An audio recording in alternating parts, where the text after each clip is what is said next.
She's probably what, at least a year now. She'll be 2 in April.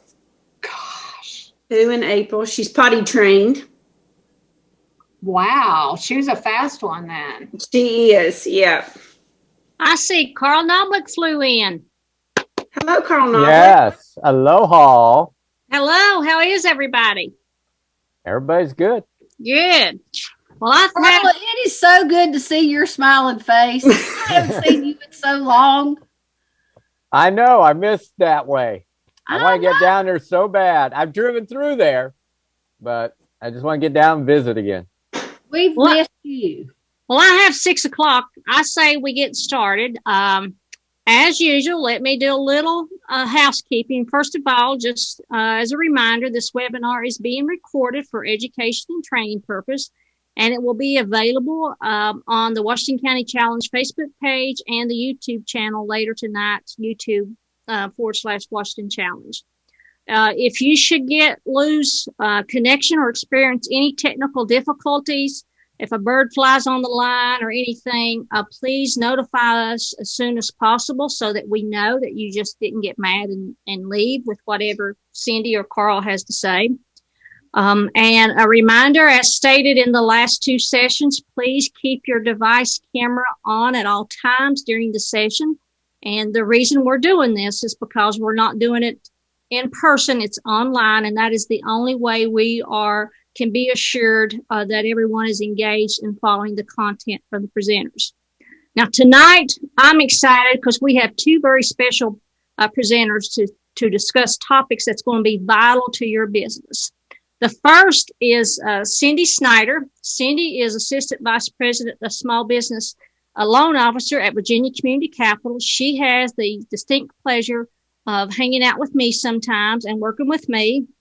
And we've probably known each other, I don't know how many years.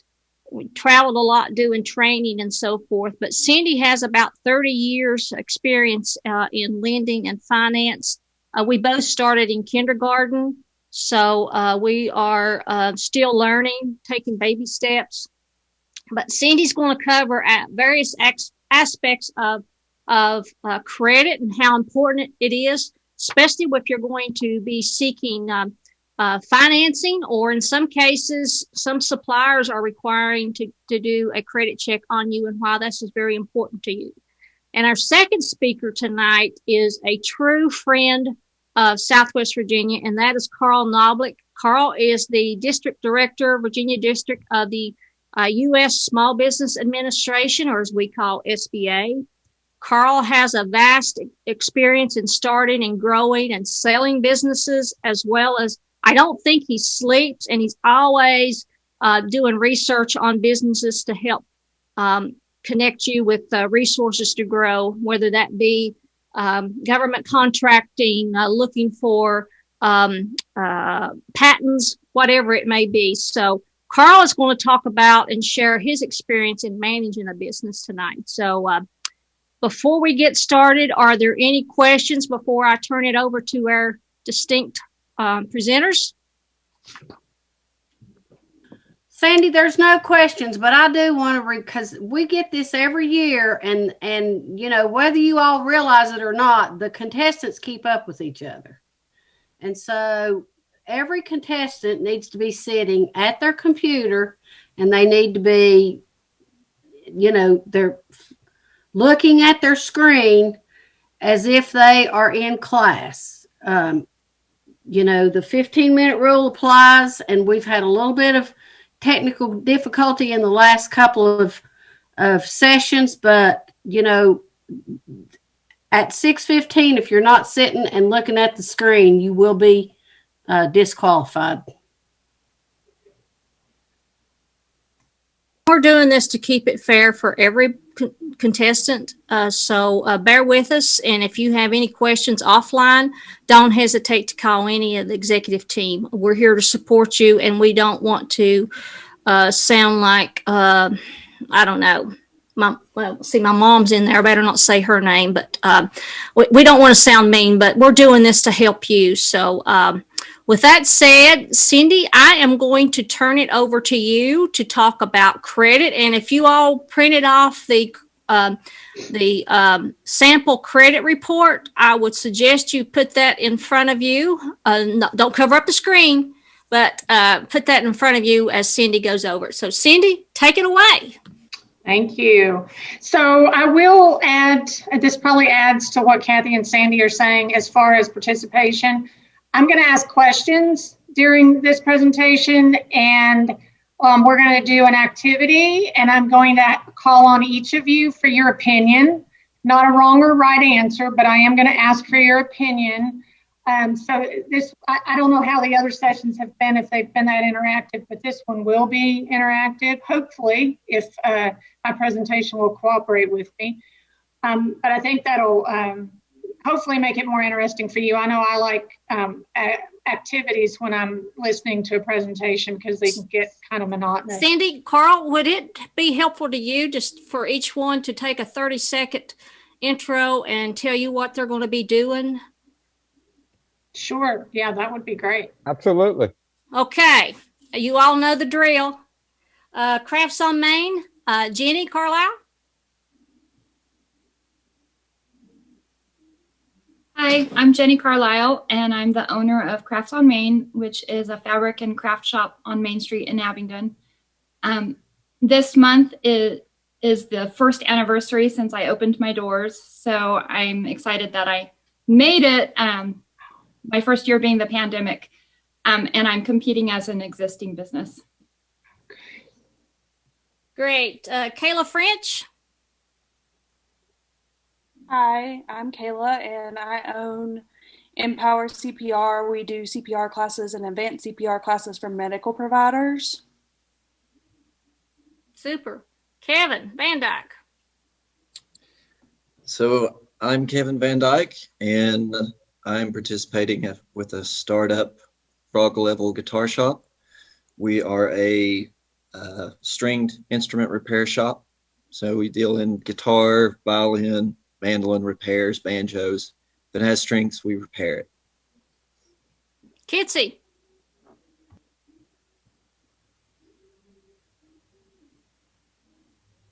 Okay. Hey, I'm Kitsy, and I am owner of Love and Light Specialty Boutique. We opened in November, and we're clothing, home goods, that kind of stuff. Eric Fields. Hi, I'm Eric Fields with Powerhead Superfoods. We're a startup business looking to produce lavender products, lavender itself, microgreens and other health beneficial products, and as well as rare honeybee breeds. Richard Graves. My name's Richard. I'm an artist here in Abingdon, and I'm trying to start my business in a way that kind of grows the larger art community in the region. Super. Tyler. I'm Tyler Reynolds East with Side Yard CSA. It's a community-supported agriculture project focused on growing food in community members' yards and packaging that produce into weekly boxes and delivering it into your doorstep. Katie. Sorry. I'm Katie Humphreys, and I'm the owner of Sprout Consignment here in town. We do children and maternity clothing as well as toys and equipment. And this year we're going to be venturing into doing handmade items in the store and having that as a segment of our business as well. So we're an existing business. And Derek Jones, not Anna Jones, but Derek. Sorry, that comes across on her email every time. So hopefully you guys aren't confused about that. Anyway, our business is hopefully going to be called the Peddling Goat. And our goal is to have a nice barber shop and kind of nice men's finery shop too, like clothing / knives, menwear, that kind of stuff, all in one. Okay. Matthew. Hey, Matt Justice, Town Square Medical Clinic in Glade Springs. And Donald Williams. I'm Donald Williams. I'm doing a startup with a video documentary of the Creeper Trail. Okay. Well, that presenters is our lineup of our. Did you hear any of that? Yes. And that's our challengers for this year. So, Cindy, I keep getting off your list somehow, but I'm here too. Oh, I'm sorry. I'm sorry. Please, Sarah. I'm the owner of Wolfhill's Coffee. We opened in October on Court Street, and we're competing as a startup. That's because you didn't bring coffee tonight, and I could use a hit right now. I'll remember that for next week. Okay. So that's our competitor. So Cindy, take it away. Just a reminder, if you are not speaking, please mute your device. Sandy, this internet connection is unstable. I may have to move a little later on if it doesn't do right. Okay, get you a coat hanger. Okay. Great. Thank you all for taking the time to introduce yourselves. It's always good to practice that. I know when you're starting out to have your elevator pitch. So I appreciate you sharing that with me. Just to let you know a little bit about me, I live in Chilhowie and actually am working from Chilhowie from my home office. I have, Sandy mentioned, although when you say 30 years, wow. And she said, have you been in credit for 30 years? I was like, wow, I'm old. 20 years of that, I was in finance in the car business. So I worked for a car dealership for 20 years. 15 of those was in finance, helping people get approved for car loans. From there, I worked for People Incorporated, which you all are probably all familiar with being in Washington County. And I worked there started out doing collections, then did trainings, workshop trainings like this, and then started doing small business loans for them. And then eventually, for the last couple of years, I was the director of their financial services department, which does small business loans and consumer loans. And I've now been with Virginia Community Capital. It'll be 4 years in July. And I'll provide small business loans. However, Virginia Community Capital goes up. Our lending limit is up to $5.4 million. I don't really consider that small loan amount, but technically it is still small business lending. So I'm excited to be with you guys. And actually, this information that I'm going to be providing I started this back when I was with People Incorporated, and I went through a certified credit counseling training, and that's how I kind of came up with this presentation. But I'm very passionate about credit. I've always been tried to stress how important credit is to people and how you need to treat it just like it's cash in your wallet, because it can affect so many aspects of your life. And as you're starting out or in business, for those of you that are existing businesses, you know this, you can't get a small business loan without them wanting a personal guarantor. We want to have a person behind that loan. And so it's not only affect your personal financial situation, but it will also impact your business and how you're able to access cash to grow your business. So that's why I think Sandy feels it's important to cover this segment.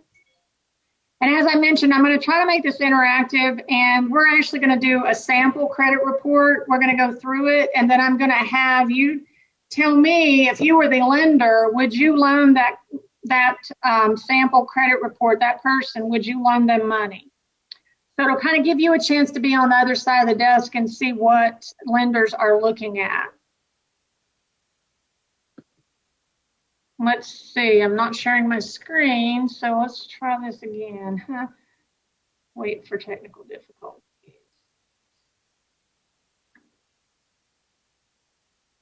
Well, Sandy, there we are.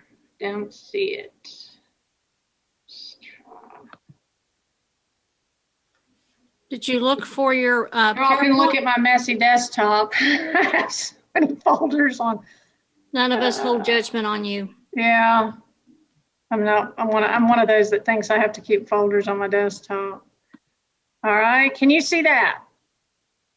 Yes. Great. Okay. So these are the items we're going to discuss. I'm going to talk to you kind of why do we even have credit reports? Give you just a little bit of history on that. What's the value of that?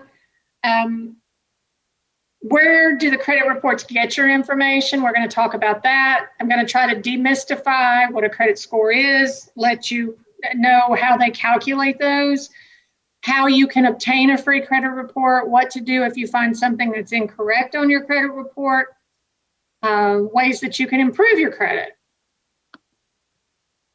So what is a credit report? Well, it's just basically a record of how you have repaid past credit obligations.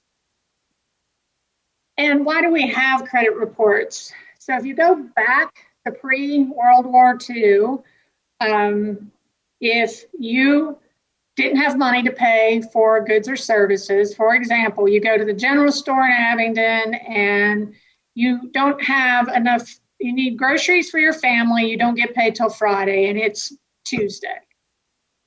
That general store owner would have a ledger and he would keep track and he would say, okay, Kathy bought $40 worth of groceries and she's going to pay me when she gets paid on Friday. So he would keep a running tally of that. Well, that worked out great until we all started moving. And then so after World War II, you have a population shift. And now Kathy doesn't live in Abingdon. She's moved to California. Well, the grocer in California doesn't know that Kathy always paid her grocery bill on time. And so they had to come up with a system that would allow your credit to go with you wherever you went, which can be good, can be bad, depending on if you've taken care of your credit. So the good part of that is it gives you access to your credit, gives you mobility, it goes with you. It decreases the time that it takes for you to get approved for a product or service. So different ways that your credit can be used. Can anyone think of something other than, we all know they're going to check your credit if you go to buy a car, but can you think of any other items that are not on this list where your credit score is going to be checked? Anybody can unmute and just chime in there.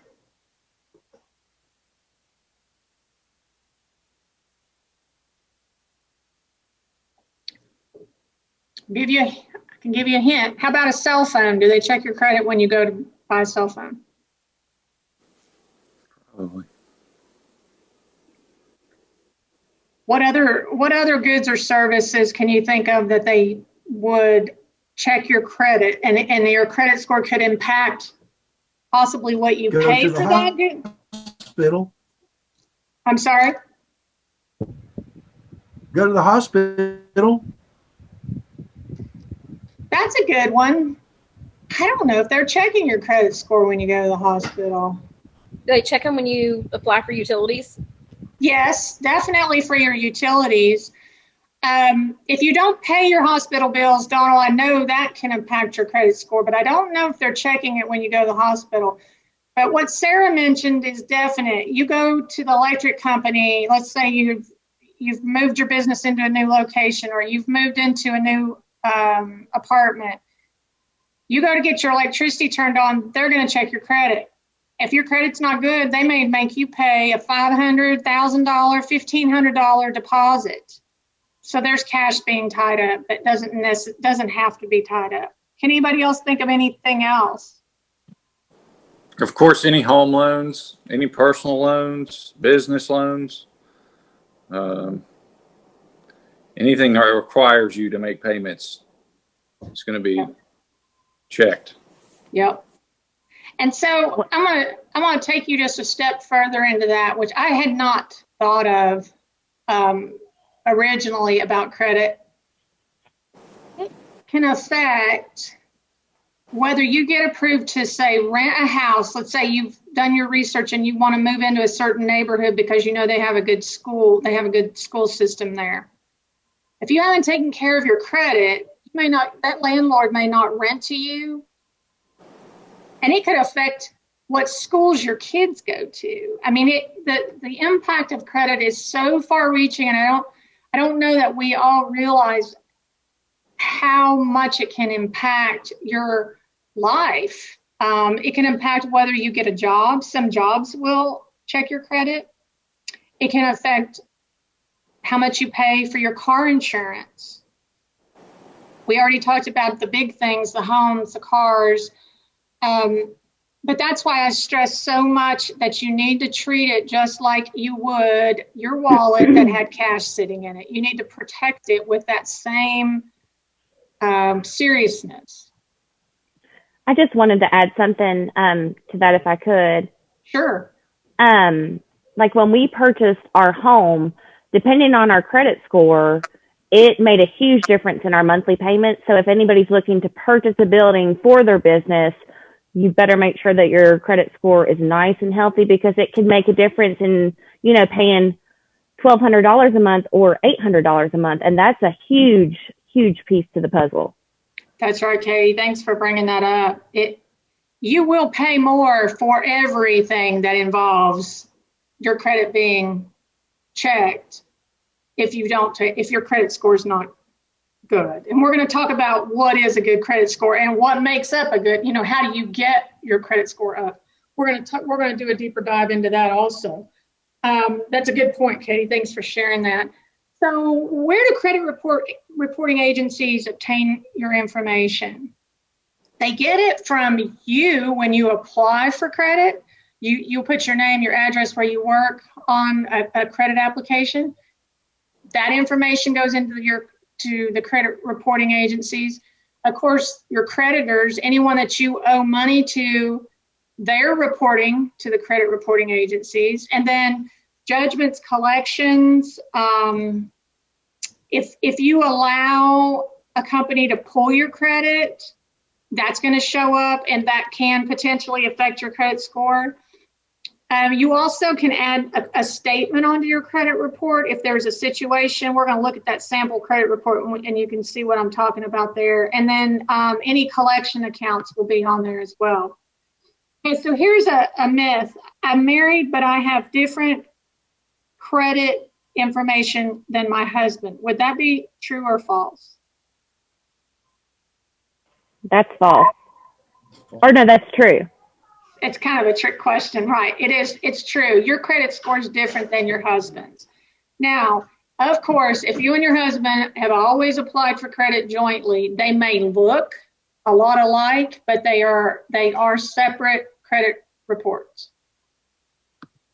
So if you can pull that credit report sample, I think Nita might have emailed it to you all today or yesterday, because it may be hard for you to see this on the screen, but we're going to go through this, and then I'm going to ask each of you if you would lend this person money. So the first section of every credit report is going to have any name that you've ever applied for credit with. So if you have applied for credit in your maiden name, your married name, my full name's Cynthia, but I'm sure there's been a time that I've put Cindy on an application. So there can be any variations there of that. The Social Security number is obviously the thing that's tying it to you. So just because you changed your name doesn't mean that your credit score's not, your credit's not following you, because it is. Any address that you've reported, so when you applied for credit, you put an address on that application, and that's how they're obtaining this information.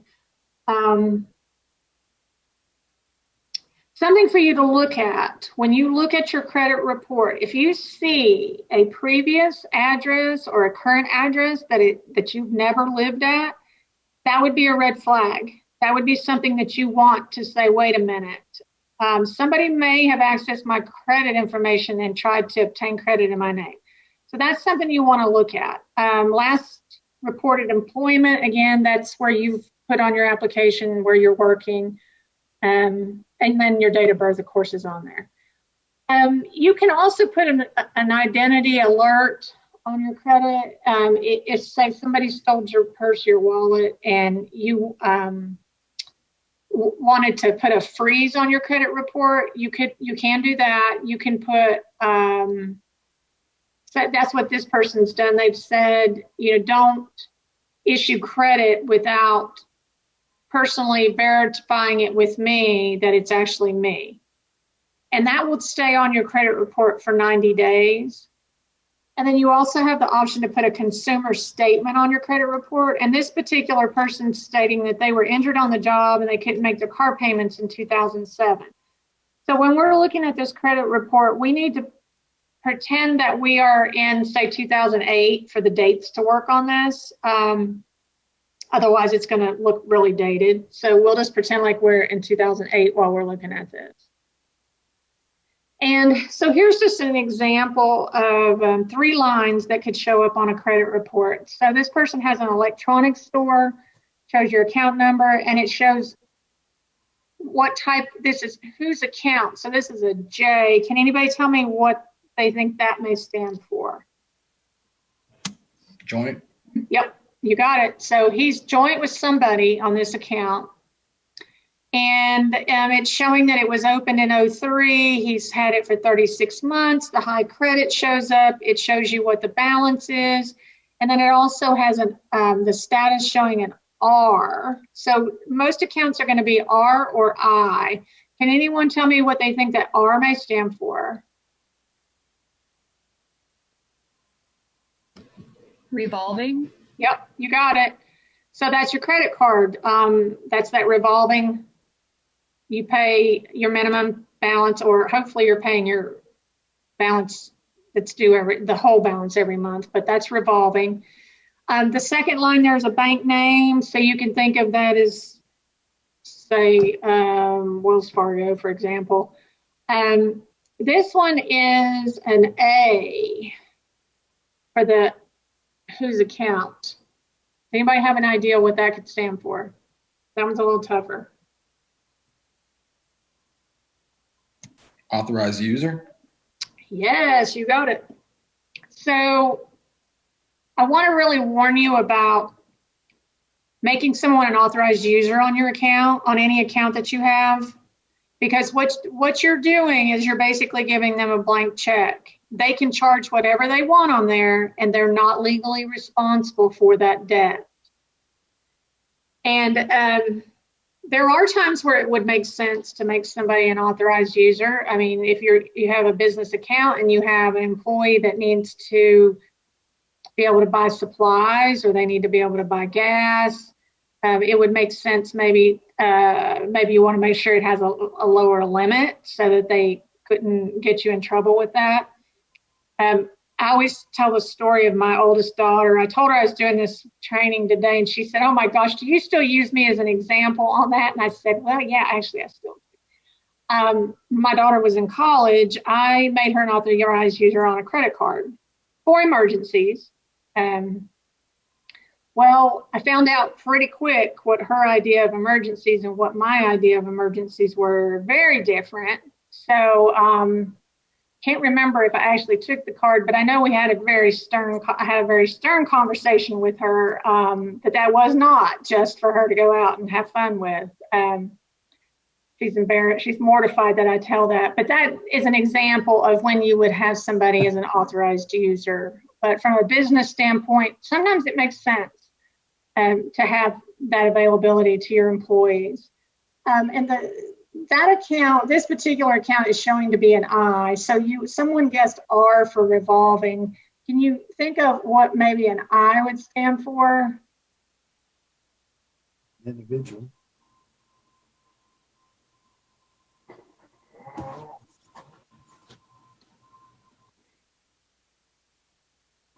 Individual. Actually, that's a good guess, because that's going to be my next I. This one in this column is for installment. So what that is like your car payment, your house payment, where your payment is the same every month. So that's going to be the difference between revolving, where we had that R right there above, and then we have an installment. And so the next line, and this looks like this is a car loan. And I didn't see who said installment, but this I would be installment.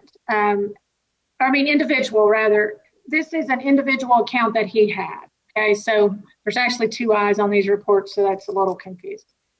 So his high credit was $7,600. It looks like his payments $200 a month, and he's got a balance of $2,000, and he's showing past due of $400. Now, some other things that you would see on your credit report is if you've ever had a lien, and in this case, it looks like he's had a tax lien. The reason I'm saying tax lien is it looks like it's Fulton City, and it was for $42,000, and it does show that it was released in 2007. He has had a bankruptcy in 2005, it looks like, a personal, and it was an individual bankruptcy. And then there's appears to be a collection, a hospital collection on there. And then that last section shows you inquiries. So these are creditors that, in theory, he gave permission to pull his credit. That's not always the case, and that's something else you want to look at when you're looking at your credit report. Make sure that you don't see any inquiries on there from companies that you have not given permission to check your credit. Cindy, in the status, there's, the installment. What's the difference between I-1 and I-5?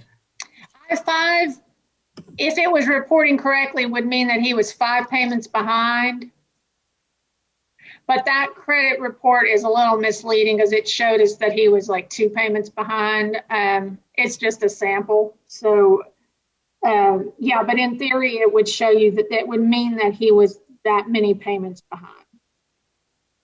That's a good question.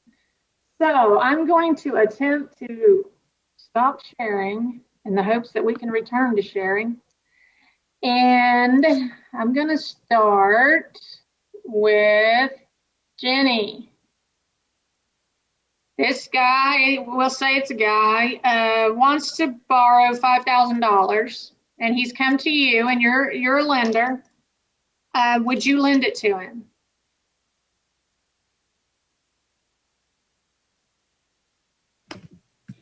I don't really think that I would.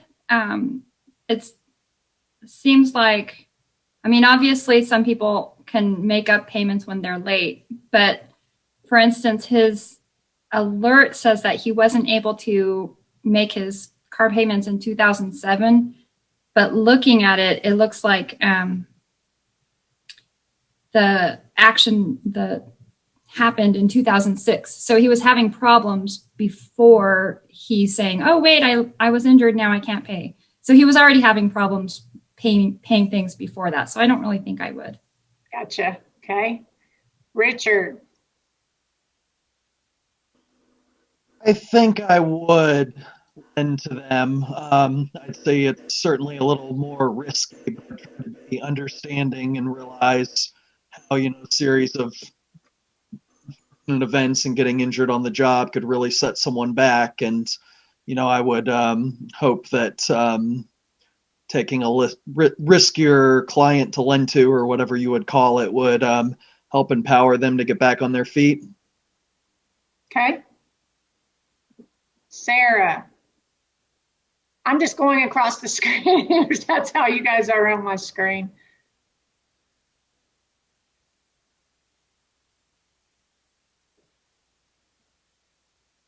Sarah?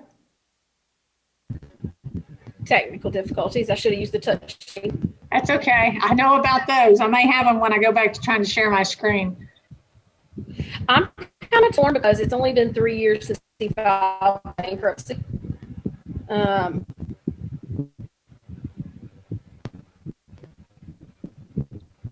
I'm not quite sure. I don't, I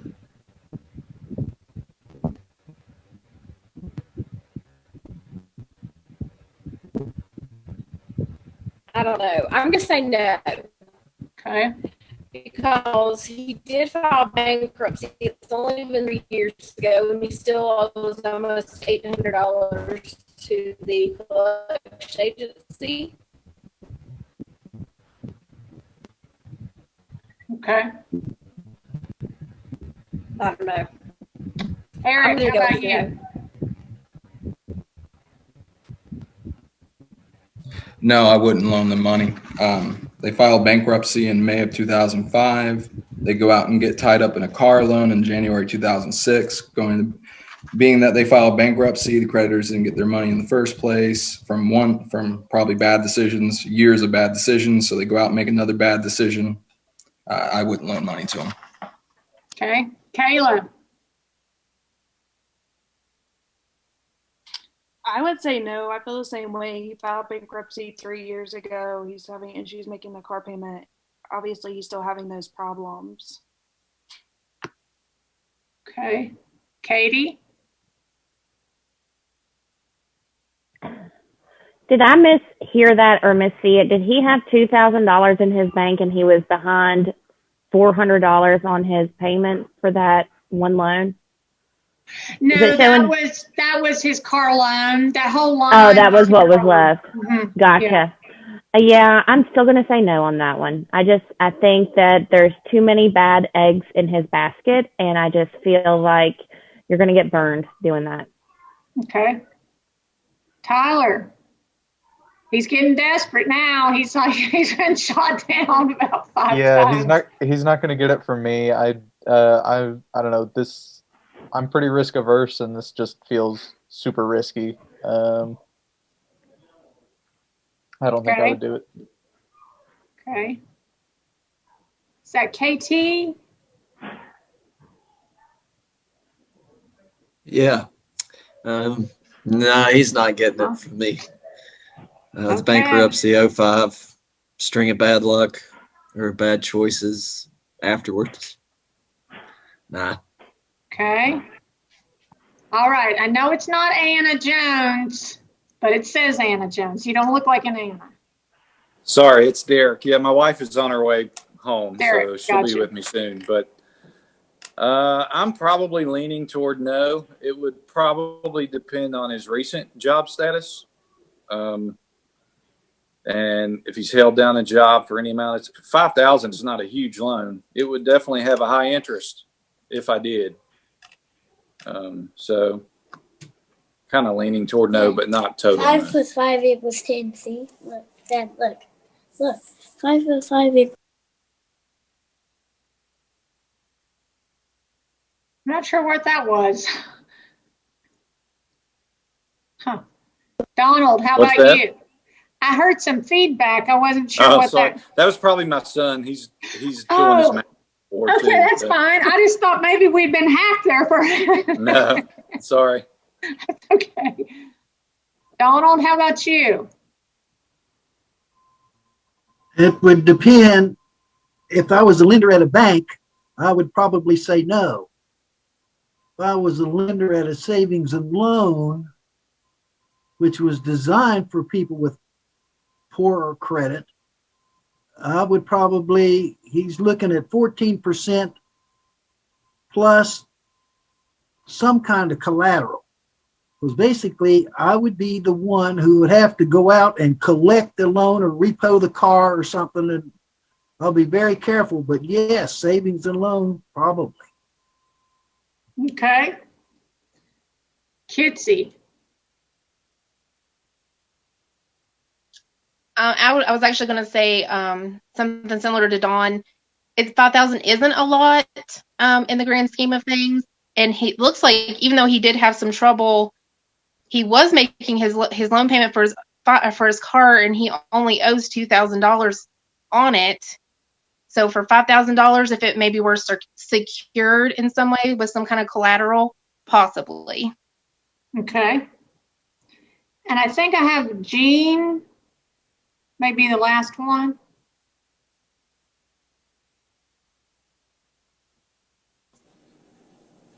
Hey, Cindy, Jean's part of the team. She works at the incubator. Okay, I'm sorry. Oh, I don't think she has audio is the reason I'm answering for her. See, Kathy, that's how long I've been gone from the incubator. I didn't even remember Jean. How sad is that? Matthew. Okay. I don't think you've heard from Matthew. Matthew just texted or emailed me and said he's having some connection problems, and so he's trying to work them out. Okay, good deal. So the reason we did making this, sure Sarah Beth got to go first. We've forgotten Sarah Beth for 2 times now, so we would want to make sure she was in there. No, I got Sarah. She's in my top right corner. Looks like somebody's connecting from, oh, maybe not. Okay. So the reason that we do that activity is, 1, now you know who you can borrow money from. 2, you know who you can't borrow money from. No, I'm kidding. That's not why we do it. The reason that I like to do that activity is so that you can see what it's like to be on the other side. And you all said a lot of good things. You said, you identified the fact that there seemed to be a track record of bad decisions and bad pay history. Some of you mentioned, well, I'd charge him a higher interest rate, or it would depend. What's my collateral? I think I even heard someone say something about his job. How long has he been on his job? So I like to do this activity for you to see that if you know that there's a weakness in your credit for whatever reason, you need to bring things to the table to help mitigate that. So if I told you he had a really strong cosigner, probably change your mind. If I told you he'd been on his job for 25 years and he had another car that was worth $10,000 and he could secure that, those kind of things make you go, oh, wait a minute. Okay, that makes me look at it different. So some of this stuff is subjective. Yes, we're going to look at the credit score, and yes, lenders have minimum credit scores, and if you're below a minimum, some of them can't help you no matter how bad they want to. But lenders are looking at things. There is some subjectivity to it when we're looking at it, and things like, especially has this person been paying, and then you can tell something happened. Maybe there was a medical condition, maybe they lost their job, maybe they went through a divorce. And if they're telling you that and their history shows that, you're more likely to believe that and try to see if there's a way that you can work something out for them. So again, I think that's just a good activity to put you in the hot seat and let you see what it's like to be on this side of the desk, because sometimes it's hard for us to make those decisions sometimes. So I'm going to go back to trying to share my screen, hopefully.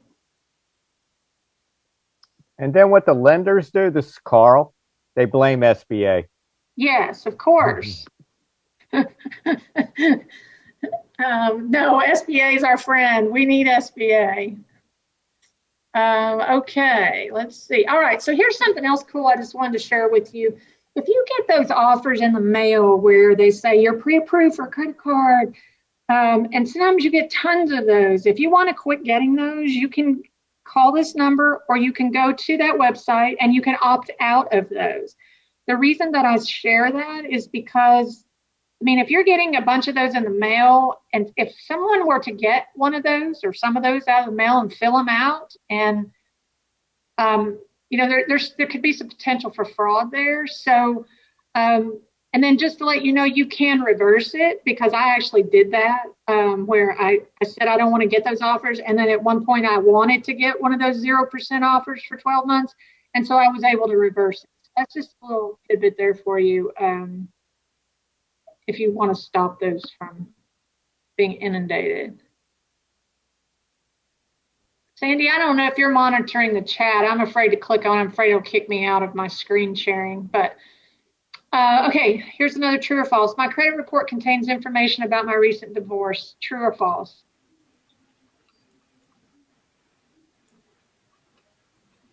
False. That is correct. It does not. I'm sorry? Oh, go ahead. A lender may be able to tell that you maybe there's a bunch of joint credit on your credit report, and you're saying you're applying for credit and you're saying that you're not married. You know, common sense, we can tell that you may have previously been married, but it does not show on your credit report. Other things that do not show on your credit report are race, religion, medical history, political affiliation, checking or savings account. I have heard people sometimes think that a checking or savings account would show up on their credit report. It does not. If you bounce a check and a bank gets a judgment on you for that, that's going to show up, but you're not getting credit on your credit score for having a checking or a savings account. Hey, Cindy, a couple questions you wanted to know? Yes, please. How do those explanation notes get onto your credit score? You can put those on there through the 3 credit reporting agencies. There's 3 major credit reporting agencies: Experian, Equifax, and TransUnion. So you would reach out to them directly. Okay, and as far as medical condition or emergency situation,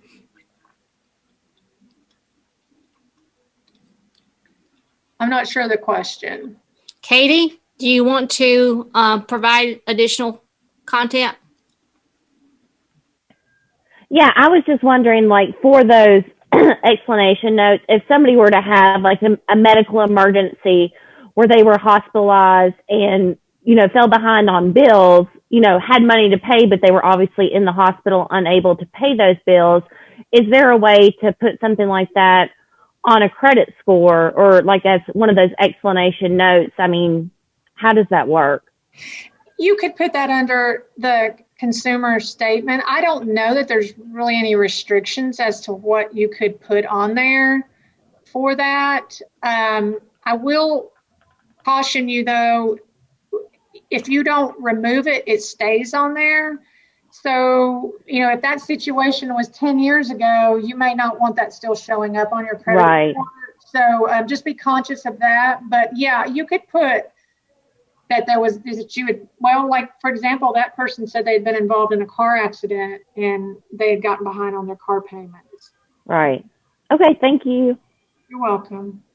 So how can you obtain a free credit report? Now, I know that there's a lot of ways that you can get free credit reports. I know credit cards are offering that now.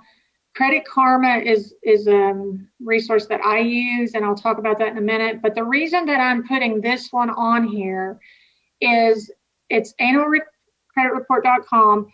Make sure that it does not charge you. If it does, you've typed in something wrong, because you know how they'll change like one letter in a website to try to get you on the wrong site. But this site allows you to get one free credit report from each of the 3 credit reporting agencies one time per year.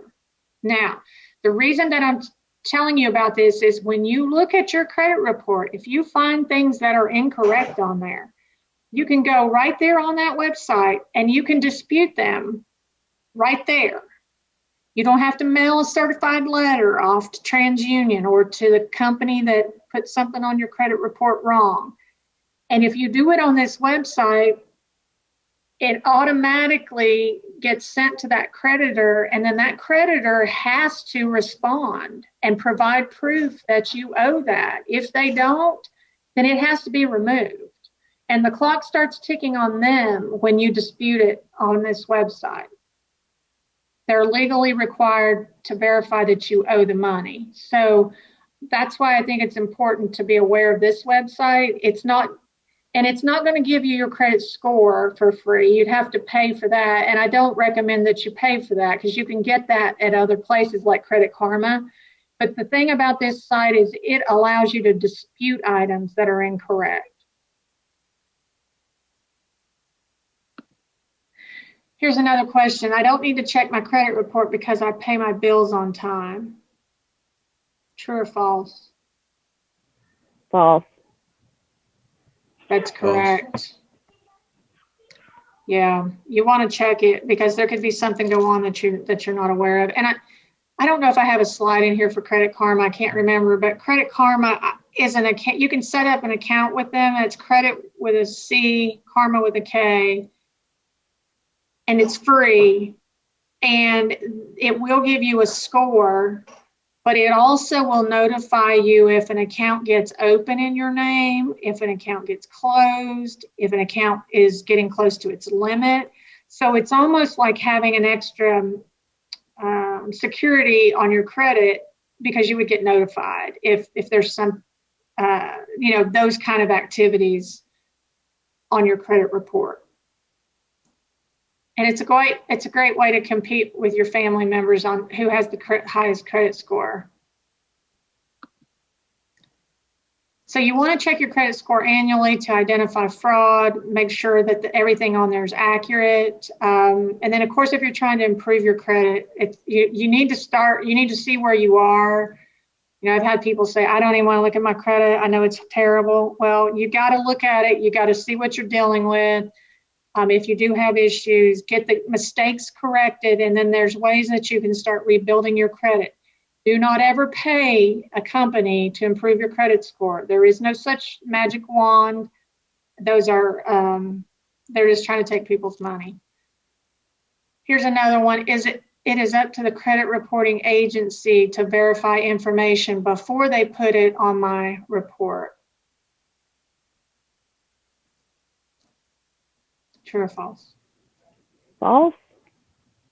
False. I mean, they are required to do their due diligence, but I don't put my financial situation in any company's hands or anybody's hands. I want to make sure that I know what's on there, because at the beginning of this, we talked about how important your credit is and how much impact it can have on your financial situation. So you want to check it at least once a year.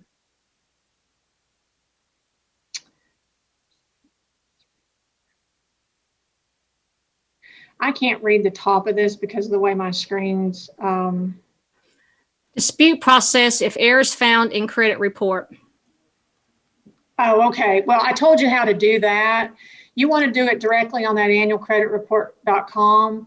You can dispute it directly with the creditor, but I don't like doing it that way because I want them held accountable. I want them to be, because if I do it through the annualcreditreport.com, I've got those 3 major credit reporting agencies on my side, and it puts the proof of burden on the creditor. And I don't want to have to be mailing certified letters and all that stuff to make sure that they're doing what they say they're going to do. So what's in a credit score? And I told you I would try to demystify how credit scores, how they come up with that. But it's basically just a 3-digit number that creditors use to assess the likelihood that you're going to pay them if they loan you money. So how can I get my credit score? I did put this in here for Credit Karma. You can purchase it when you do that annualcreditreport.com, which I don't like to purchase anything if I can get it for free. I can get it for free on Credit Karma. So I would recommend setting up an account with that, and then you get that extra benefit of, if anything's going on with your credit, you'll get a notification from them. And I will say that it gives you 2 different sources for your credit report too, not just one source. Yeah. So how is a credit score generated? Okay, so I feel like there's some good news in this if your credit's not where you want it to be. 35% of your credit score is based on your payment history. Okay, so you think, well, if I haven't paid my bills well, that's not really good for me. That's based on how you've paid them in the last 2 years. So that means if you've got issues now, you could start making a difference. And I've seen credit scores move up in as little as 6 months. If you do things such as don't have any account over its limit. Even if it's $5 over its limit, get it under its limit. The computer doesn't know what you mean. It doesn't care that it's just $5. It's going to annihilate your score.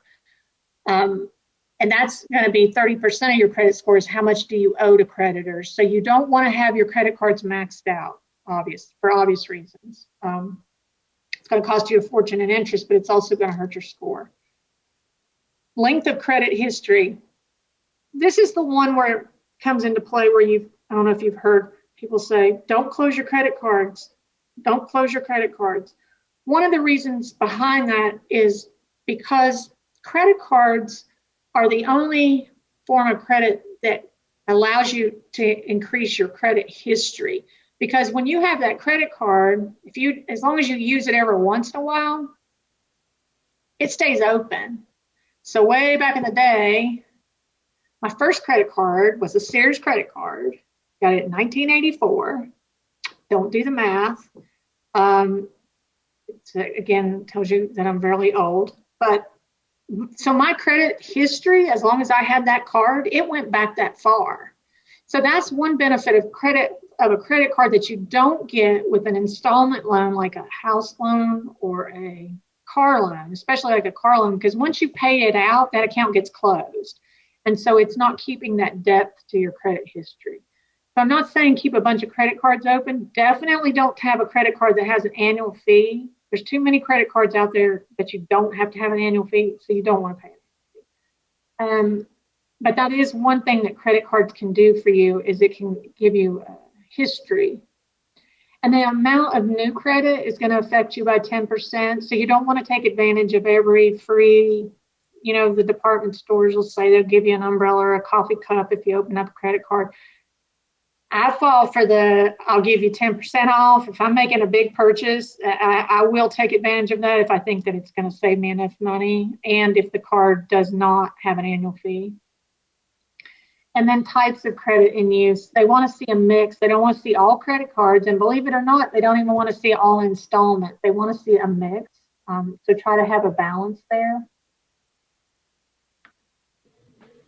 Cindy, what's the magic number for the amount owed to creditors? What's the percentage that you want to utilize that much credit, but you don't want to go over? My personal rule of thumb is under 50%. And I'll tell you this too, it's another thing. If it's this computer calculating this and it's saying, okay, Jenny has available credit of, if I look at all her credit cards and her limits on those, she can go up to $10,000. And let's say you're carrying $3,000. So it's showing that you're not using all of that available credit. That's another way that if you were to start closing those credit cards, then suddenly that limit comes down the max you have available to you, and it can crunch you, and it's going to now shrink. It makes it look like you're using a bigger portion of your available credit. So it's kind of like a dance that you're doing there with that, leaving some available credit open so that it doesn't, that 30% doesn't hit you. I'm going to say this with the caveat of I don't recommend carrying a balance on a credit card. Their interest rates are too high, unless you've got one of those that does the 0% for the first 12 months. But credit cards do have especially when you're operating a business, if you manage them correctly and you pay them off every month, that's in essence giving you free cash for that, say, 25 to 30 day grace period. So they do have a role. It's just that we have to really make sure we manage them well. That if we're paying them off monthly, especially, I guess as a business owner, it is a way for you to have cash for free for that period of time. So using a business credit card, if I max it out monthly but still pay it off monthly, does that count to that amount of credit that I'm utilizing? Or is it just a balance that's carried over? I have seen that because I always pay, now I have the ability to pay my credit card balance off monthly. I don't ever carry a balance. I have seen, for example, I have mine set up to automatically pay. And if you'll notice, if you do it that way, your bill the balance is not getting paid in full every month. It's going to pay whatever the statement balance due. But I may still be carrying a balance. I'm not paying interest on it. And I have seen that can affect your score. I don't think it would be tremendous that it would impact it, but I've seen it personally on mine because I have my card set up every month, pay the balance that's due. Well, it's just paying the balance that's due on that statement. It's not paying my actual balance on my card. And so it can look like I'm carrying a balance on that card all the time. So just be conscious of that.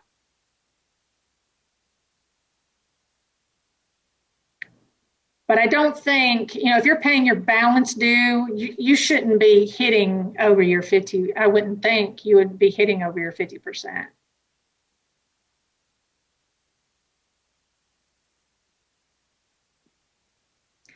Okay, here's another question. You need a score above 700 to get a preferred interest rate.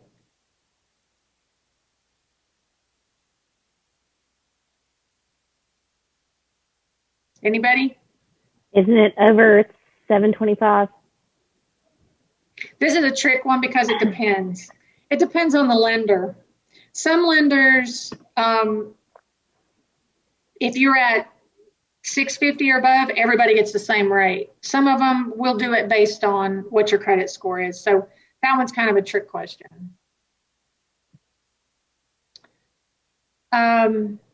So ways you can improve your credit score, I think we've pretty much covered all these. Be sure that it's accurate, pay your bills on time, keep your balances low. Consider limiting the number of credit cards you use. And the reason I say that is you don't want to miss a payment, because if you miss a payment, then it's going to hurt your score. Reduce inquiries by limiting your new credit application, and avoid companies who claim they can improve your score for a fee. There is no magic bullet. They're not going to do anything that you couldn't do yourself on that annualcreditreport.com. All right, so how long does a consumer owe borrowed money? The answer is until you pay it, you settle it, or you file bankruptcy. How long can the derogatory information be reported by the credit bureau? Does anybody want to guess on this one? We're almost done. 7 years. Jenny says 7. So we're close. 7 years, 180 days. I don't know what the 180 days has to do with anything, but how long can the creditor pursue the consumer in the court system to force payment?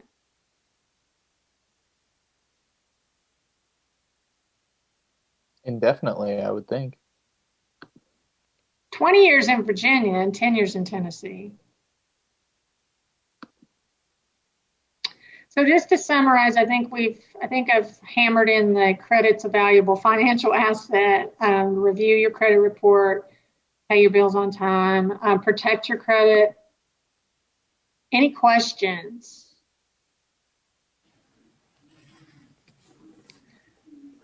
You guys were great. Thank you for participating. And there's my contact information. Sandy, are there any questions in the chat? It looks like I see a number 2 there, but I don't know. No, I don't see any. Okay. We answered them, or you answered them both. I have a question. Wait, you got a hand raised. All right. Katie Humphreys. Oh, and Dawn is too. All right. Dawn, you can go ahead. Okay, thank you. The top credit score is 850. Is that correct? I think that's correct. And the bottom would be? I've seen some 300s. Okay. But I'm going to say if Fine. you're 850 would be excellent. Go ahead. I'm going to say if you're anywhere in the 700s, you're good.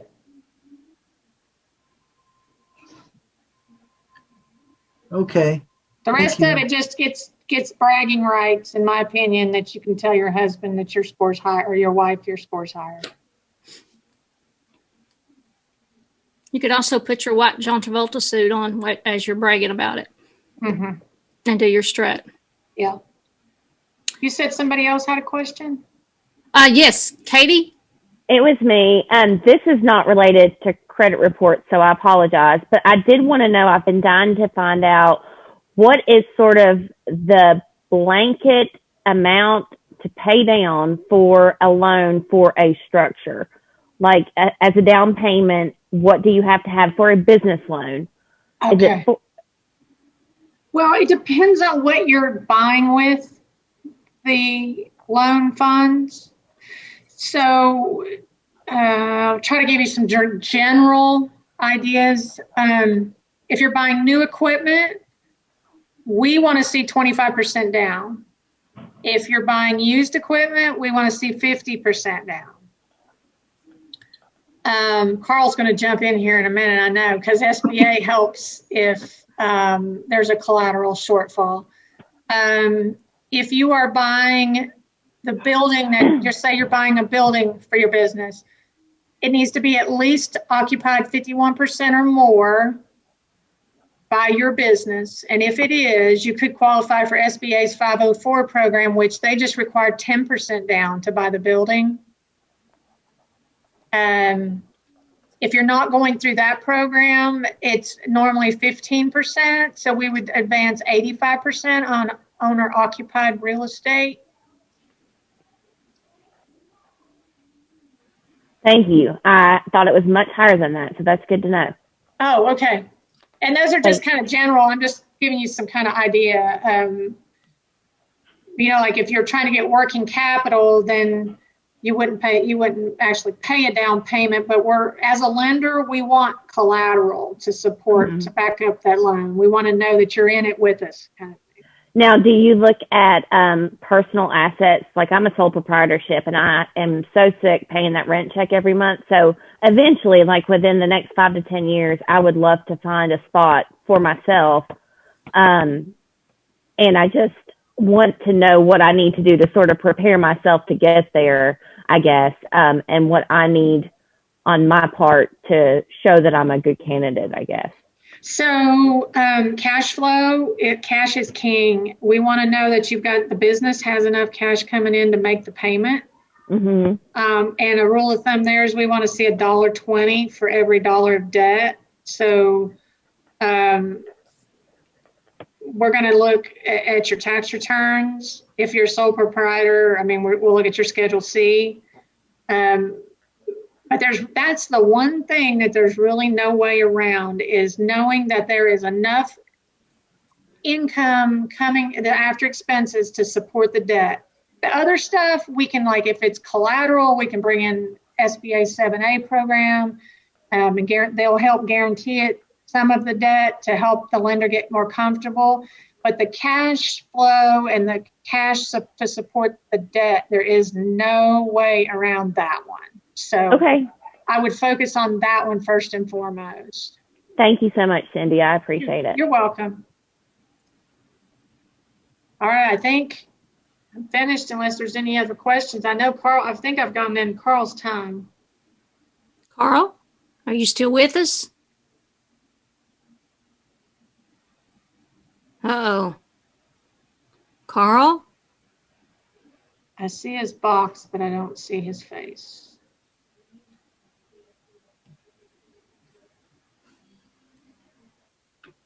Oh, he must have lost. He dropped off. I bet his Wi-Fi is acting up. I told you, a bird getting on the line. There he is. There. He flew back in. You're on mute. Bye-bye, Cindy. So, Carl, do you want to share your slides, or do you want me to? You got them. Okay, let me see here.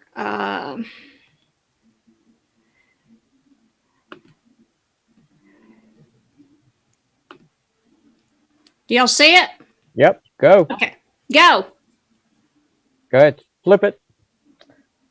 Anyway, before I get started, give you a little bit of background about myself. Yes, I work with small business administration for the past several years. I call it my give back time. Previous to that, I owned companies in manufacturing, robotics, computer software, environmental consulting firm, a training firm, and then I've helped several companies as a C-level executive to launch their businesses to success. So that's kind of my background. I've been a foster parent for many years, truly enjoy it. And I also served in the United States Navy.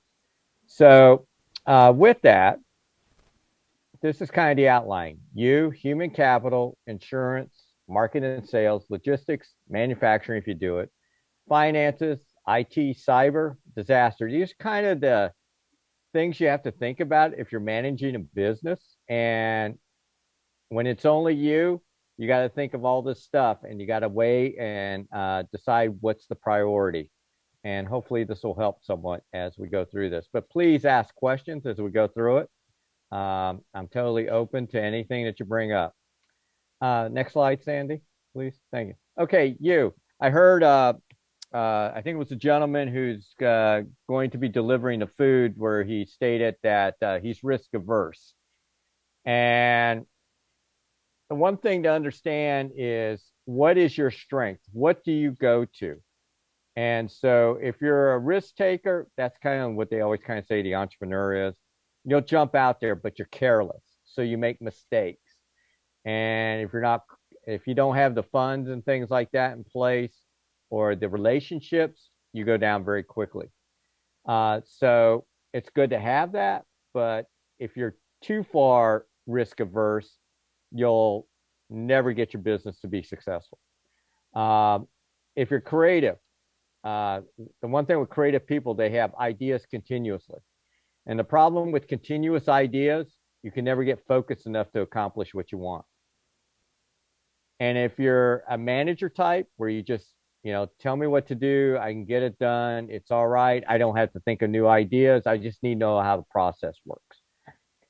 And I tell people, look at who you are, what's your strengths, and then determine from that strength what it's going to do to help your business, and then find the support mechanisms to help in those other areas to kind of keep you on track. So like for me, I am a real risk taker. I have no fear. And at the same time, I'm very creative. But the managing, I get bored with. So I always hired the best managers to run my operation. So the reason is, people say, why do you pay that kind of money? Because I said, they're the ones that are going to keep my business successful and growing.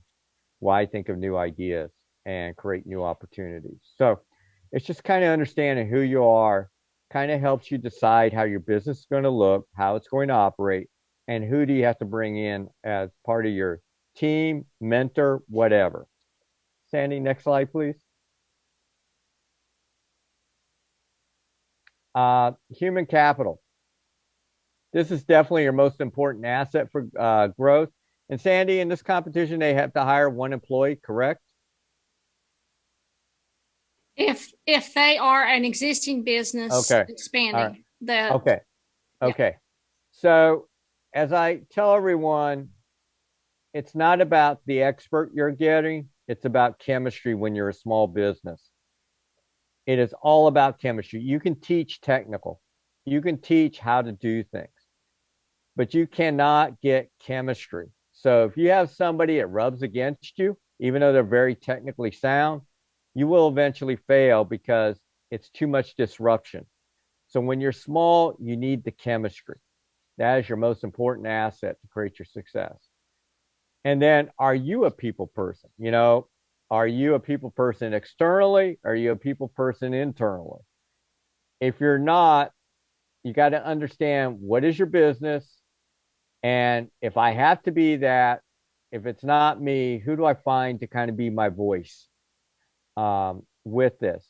And social media has also become such an important ingredient. And I always tell people, one thing to watch, if you go to GoFundMe sites, because it's just people calling for funds for a need. You can look at those after a few minutes. You can tell those people that know how to socially interact and connect. And then you see the other people that you just feel bad for them. They're never going to get any money because just the way they've come across. And you kind of have to understand your personality to determine, because that creates your opportunities. The relationships create your opportunities, and you have to realize that.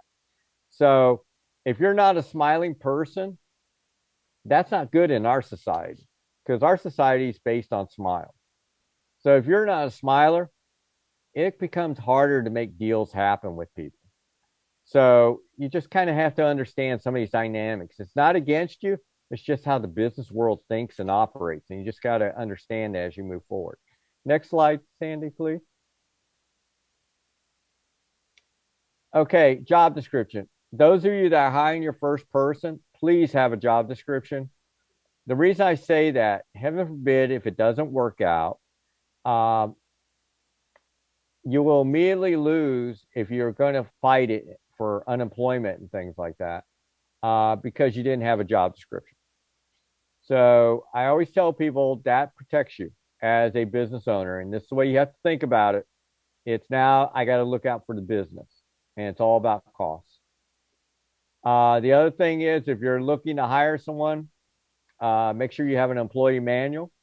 And even if it's a family member, you have an employee manual. You will believe how many businesses fail because of family. And so please make sure you have that in place for checks and balances.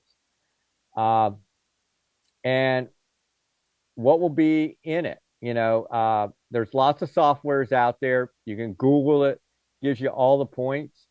The pandemic has totally changed. And now with the new recent regulations that, some of you just kind of speaking out can potentially impact you, that the Commonwealth of Virginia OSHA program that you may have to comply with.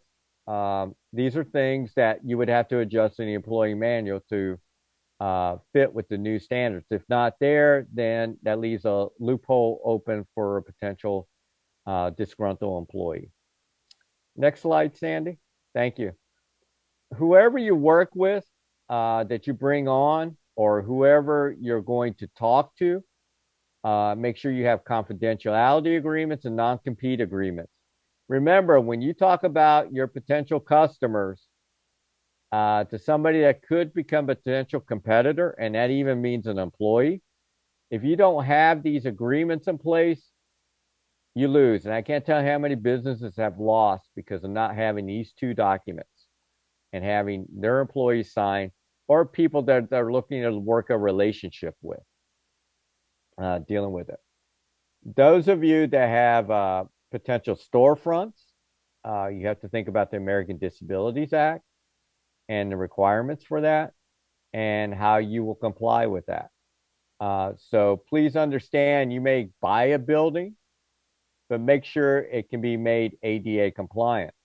I can tell you a restaurant owner bought a beautiful historical building, and he could never open it because he could never make a disability bathroom inside the facility, because where everything that was bathroom related was related under the structural foundation of that. If they'd made any changes, the thing literally collapsed. So these are things you have to think about. And as I talked about with the OSHA, it was temporary, it just became law. With the pandemic guidelines, these are things you have to think about as you go through this process. Those of you that were talking food products and things that potentially coming from farms and that, you may have to comply with USDA requirements and also the Commonwealth of Virginia's requirements dealing with agriculture and that. So these are things you kind of have to be aware of as you go through this process, that you have those checks and balances in place before you really open the doors and start running. Next slide, Sandy. Hiring good talent. And the thing I always point out, it's not about what's on the resume. It's about the conversation you have with them. And are they on the same page as you are? Like, example, if you're already existing business and you have a website, or if you're on Facebook and that, and somebody comes in and hasn't even looked at that site, that's pretty much a good clue that they really don't have any interest in you. They're just looking for money. So understand, you want people that really understand you and want to be a part of you. The other thing I always pay attention to businesses when they're telling me they're having issues is what's their turnover rate. Because if you have a high turnover rate, usually that's sometimes it's related to money, but lots of times it's related to management styles, and that's what's turning things over. So these are things to be aware of. As a small business, and you will literally be dead tired, what is your absentee contingency? When the person doesn't show up, who's going to step in and take it over? So you got to have these things in place. Like my manufacturing operation, we were so tight, we ran 24/7. So if my third shift mixer didn't make it in, I was on the platform that night. So it's understanding that a lot of people feel when they're the owner, they can kind of wash their hands after a while that I don't have to get dirty. And I'm going, if you don't want to get dirty, you're going to be paying a lot of money to a lot of people to cover. And if you got that kind of revenue, fantastic, great. But lots of times you don't when you're a small business. So you have to think of those things. The other thing is training. You know, if you need to get like food handler's license, those type things, make sure it's documented, make sure you keep them current. That's the biggest thing. Lots of times the small business forget about getting them renewed. And so that's usually what gets them in trouble. Have that on the job training checklist. So if things go sour between the employee and you have documentation to show them everything instead of the argument, no, I never got shown that. You can document what was done for them so they could do the job.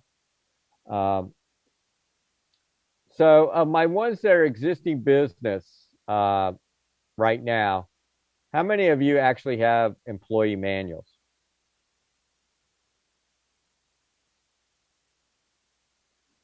Speak up. Silence is not good. I do. Okay, good. Congratulations. Thanks. But I just wrote down that I should make an employee manual. Well, that's good too. So that's very important. I cannot stress that enough. It's going to protect you in the long run with it. Also, it becomes a real positive tool for people you do hire because they talk about, yeah, they have employee management, they train me, they provided these type of outfits, whatever it may be. Those all become conversations that create success in the operation. Like the example, when I took over a manufacturing company, the company was about ready to go bankrupt. I just basically was trying to take it over to save it from closing its doors. They had 50 employees. And I basically knew nothing about the industry, so it was kind of interesting from that standpoint. And I didn't do my due diligence, so learn from me. It was in polymers, plastics. We made the formulations, but I didn't do my homework on their environmental violations that they actually had that nobody knew about. And so I had to spend a lot of time negotiating with EPA and that to get us out of fines and stuff. But it all worked out. 10 years after that, we were recognized as one of the best companies in the state. But the thing is, with all this stuff, the previous owners just bought the cheapest uniforms for them. They looked like garbage. And I made the investment that, you know, these were going to be professional looking outfits, everything. Gave them a locker room, men and women's locker room that was clean twice a day. Everything was done to look professional, to make them know that they were cared about. There's a cost for that, but for that cost, I got my returns. They gave me higher production rates. So, you know, you weigh those checks and balances. So you can be cheap, but I promise you, you'll lose in the long run. Next slide, Sandy. So insurance, okay, we know we have to have unemployment. You know, you got to have workers' comp. Some states, not in the Commonwealth of Virginia yet, you have to have disability insurance. The thing is that those are things you have to automatically know you got to have sitting on your platter, and you have to already figure that into your cost as you're working your cost structure. So when you're bringing on the new employee, these are things you have to be thinking about as we move forward. Also, you know, what are you going to pay them hourly? And then also, what's your forecast if, you know, it's mandated by law that by the federal government, it's $15. What's my contingency to account for that? And how am I going to recover that cost in my operation? So here's the things you have to be thinking about now. Next slide, Sandy. Okay, you assess your risk. You know what your business is. You know what your potential issues are. Do not be afraid to shop around every year for an insurance carrier that's going to provide insurance for you, because what you're trying to do is trying, if you really like who you got, it's keeping them honest. Because what happens once they know that you're really in tight with them and you'll never leave, guess what? You don't get the best insurance rates anymore because they know they have you. So this is a way to keep them honest. So be aware of that. A lot of them offer the business owners policy package. So they offer different things. Um, like I said, having a good licensed agent, it's not about the lowest price. It's about who's going to take care of you. And at the same time, the shopping around is to make sure your good licensed agent stays honest with you as you go forward in the process. Next slide, Sandy. So the different types of insurance: general liability, product liability, professional liability, commercial property. Lots of times professional liabilities, those that are doing consulting and those type of things, providing a service of some type. Product liability is you're selling a product. So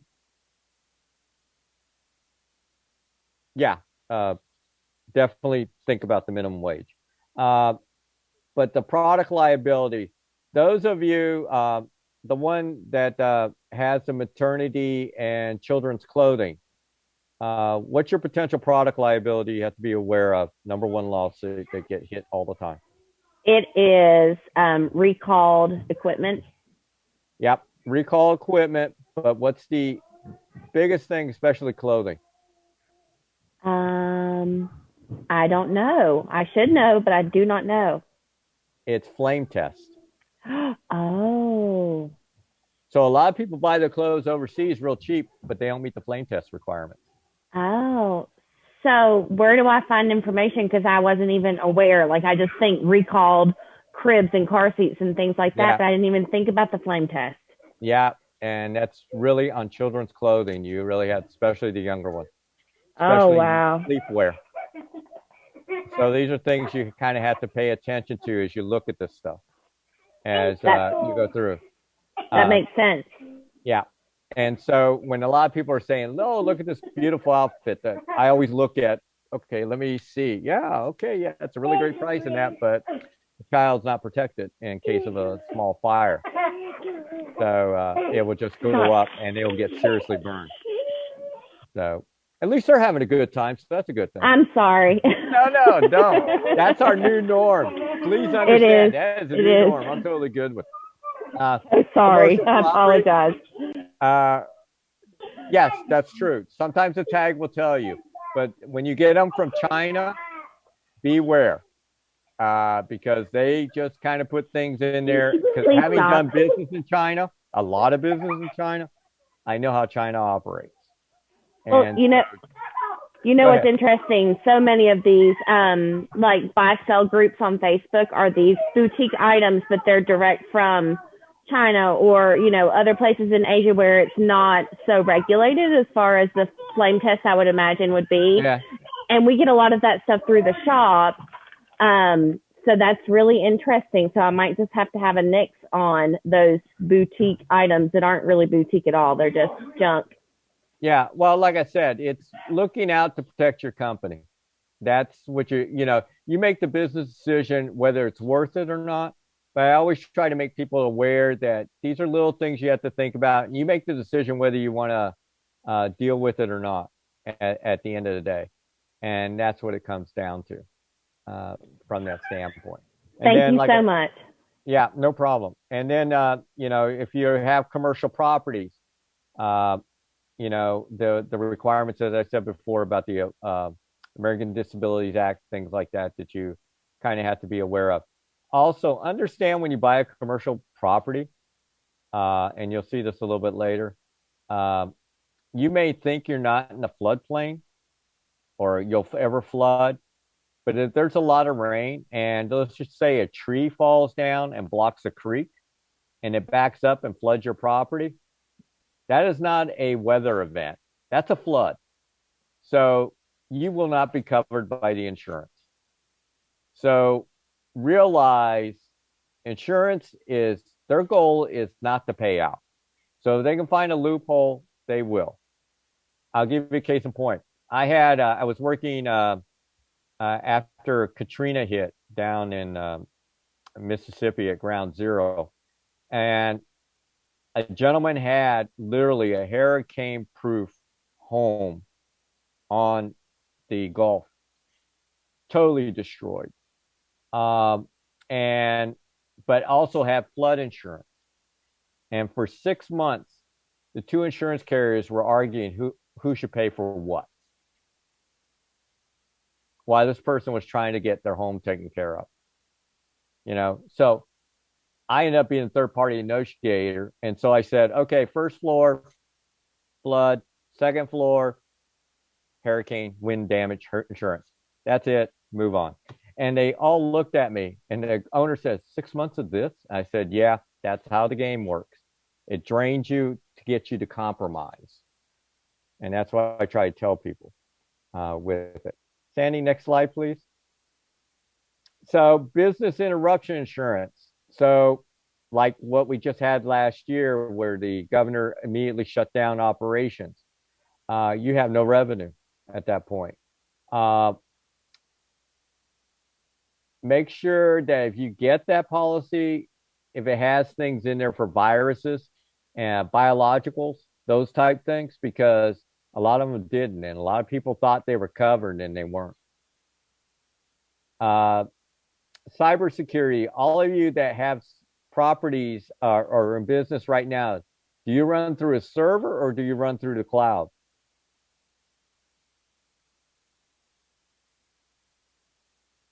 Anybody?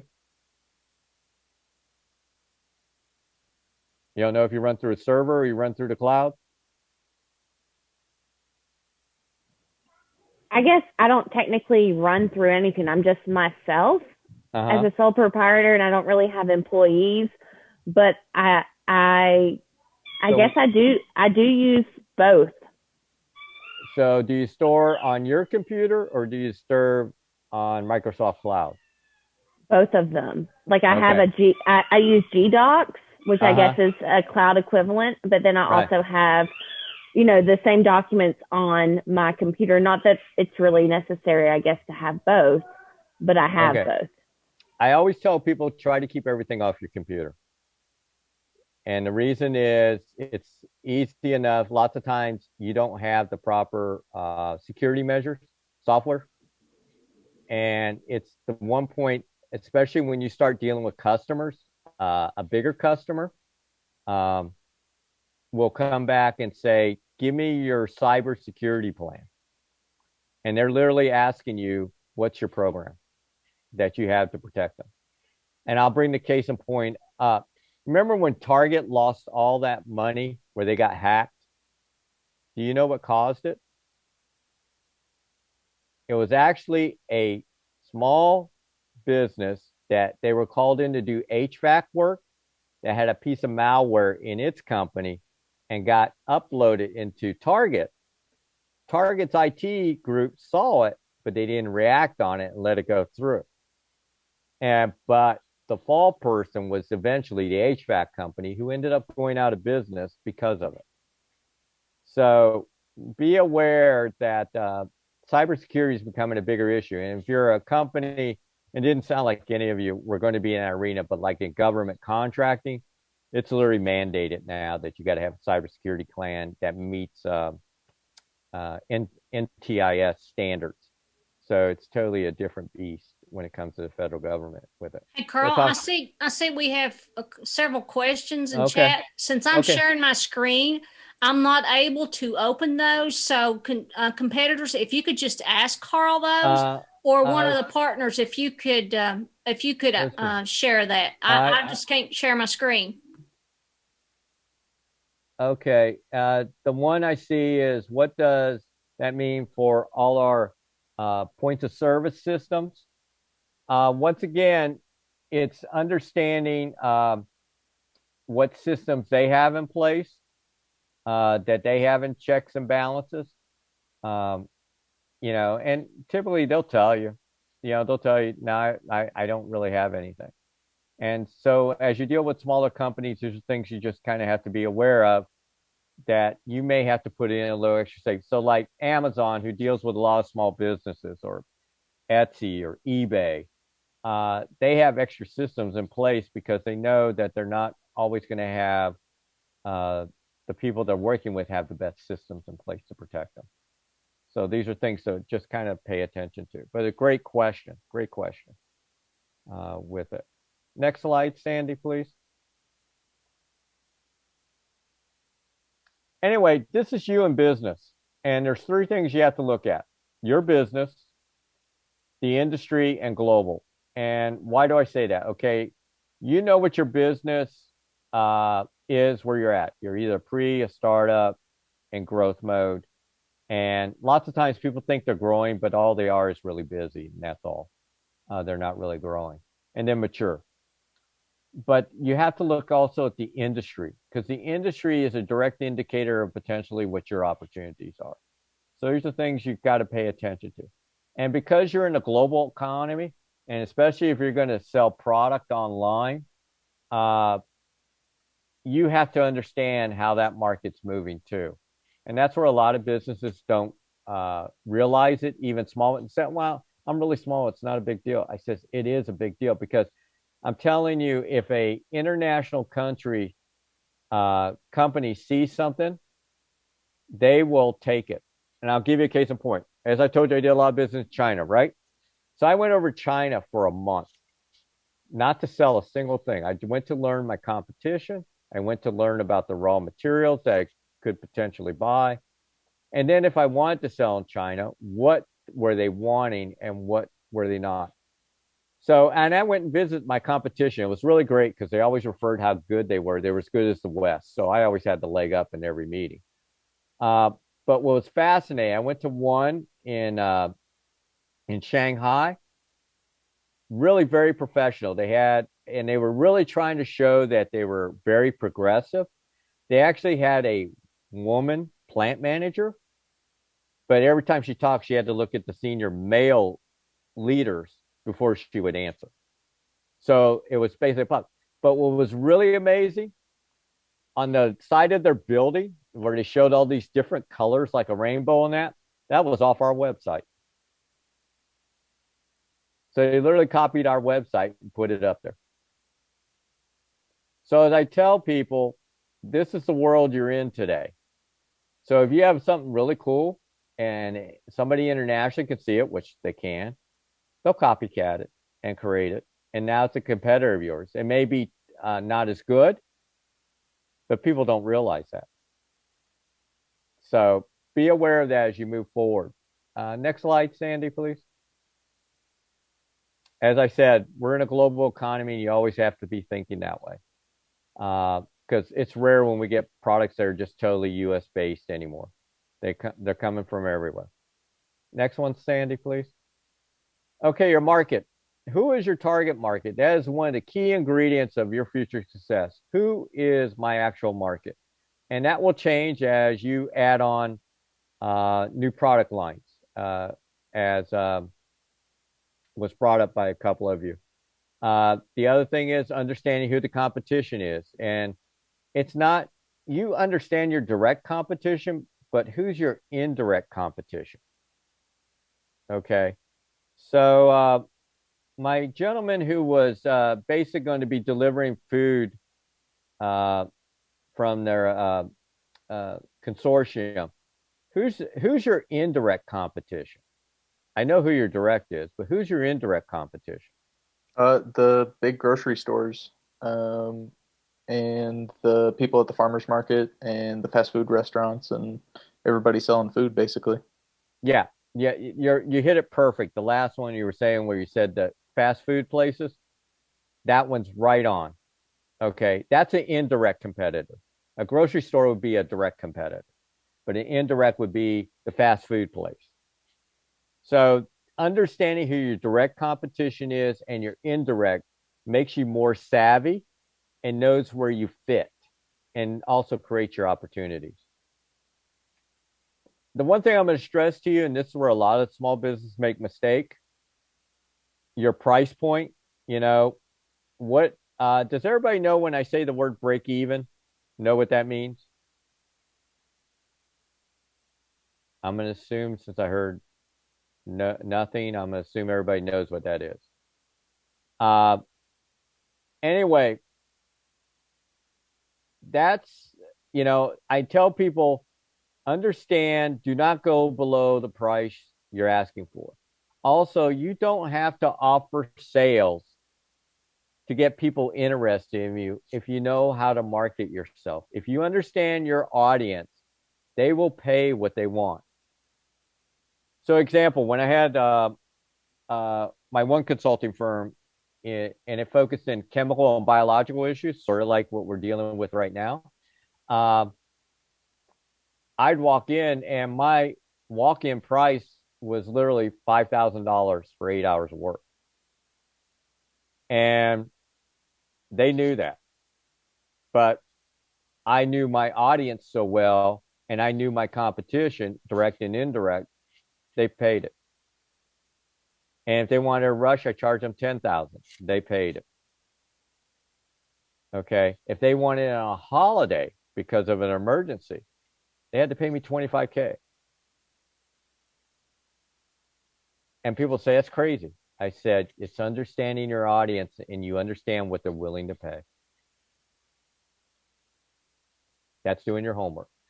Also, if you're going to have trademark copyrights, the USPTO does a really great job, has a lot of great training programs to show you how to do a potential trademark, how to do your copyrights, to protect your brand if you need that. But like I said, creating that market strategy is really important for your future success. Next slide, Sandy, please. Your market, here's your electronic, which pandemic has just literally put to the forefront. And that's where business is done now. I mean, that's the new norm. I need to throw Zoom in there and all the other things, Cisco, WebEx, and all of them. That is the Teams, Microsoft. That's where business is at now. And so that's what you have to adapt to as you move forward. Next slide, Sandy, please. But once again, these tools are still useful if you understand your target audience. If you're dealing with an older age group, this is kind of where you fit. If you're dealing with very local, this is where you use these traditionals, still work well. So it's just understanding that tells you where to put your money. Instead of just saying, I'm throwing it every place, it's really understanding your audience and what type of materials they actually look at and read and look and chase. Next slide, Sandy, please.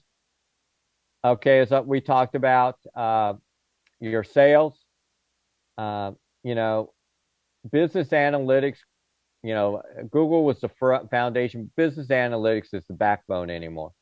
That's all everything's done for your future success. It's really looking at what you see, information, not only for you, but also what the industry is showing.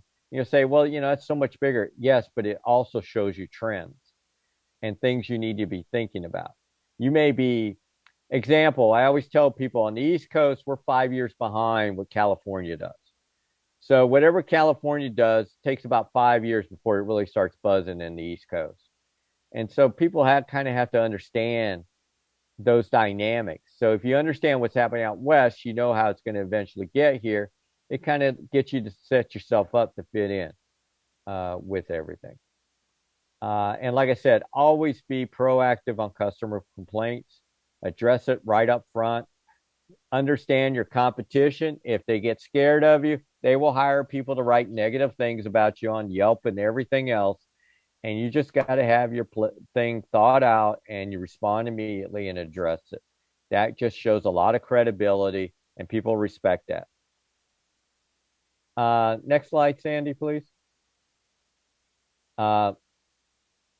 This is a thing I tell people to do if you have regular customers on a consistent basis.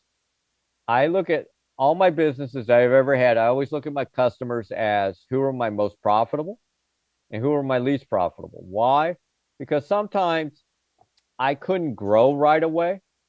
And so I had to make a business decision. I wanted this more profitable business, but I really couldn't take care of them well. So I would actually give my least profitable business to my competition, just so they could have them, so I could create more space for myself for a more profitable business. So sometimes you make a business decision just to let certain customers go because they're just not generating the revenue you want. You keep them to cover maybe some overhead and that, but they're really not giving you what you want. So these are things to think about as you look at your customers who take care of you and those that are kind of a drain on you as you move forward and you grow in business. Next slide, Sandy, please. Logistics. Logistics is the backbone. Every one of you is going to be impacted by logistics. Whether you want to be say, well, you know, I hardly touch it. You will be impacted. If you have to ship something out, it's logistics. I'll give you a case in point. I have a company, and actually, you'll be shocked at this, but they cannot keep up with demand globally for food for squirrels. Okay. And it's a niche market, and it's here in Virginia, and they can't keep up with demand. But the fact is that the challenge is they were using the U.S. Postal Service, which has the cheapest rates for packaging, but they've really gone downhill and they're making their shipments late, so their customers are getting upset. So what they've done is now they've had to go to FedEx and UPS, and now they're paying double, and so it's impacting their bottom line. And so these are things to think about when you're in the logistics business, your logistics side. You really have to look at pricing. When I had my businesses and I was dealing with this is an area I had spent a lot of time in because this could make or break you with that. So always be aware of this side of your operation. Don't lose sight of it. Oh, they'll handle it for me. Really understand this side. It can literally take advantage of you. Are they increasing shipping? They are looking at it.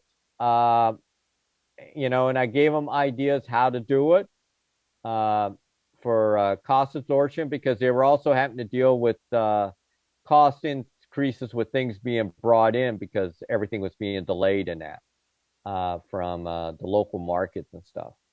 So these are, but that's a really excellent question dealing with that. Yes, they were looking to do that, but you know, it's all everybody always does. They try to hold off as long as possible. And I tell people at the end of the day, bottom line is your customers, if they're loyal to you, they'll stick with you because they know you take care of them.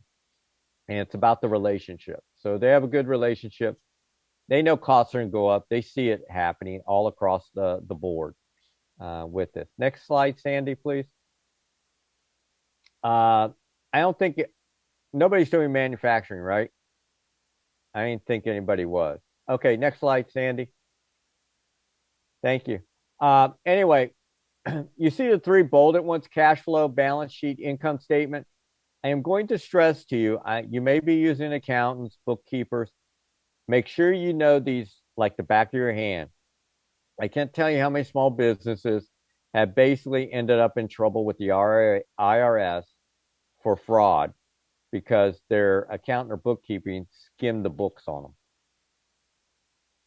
So please understand this so you can look at your information monthly and understand what's going on and correlate it to what the accountant or bookkeeper is showing you just to protect you, because this is not unusual where when accountants or bookkeepers know those that are not, as I call, honest companies, and they skim the books.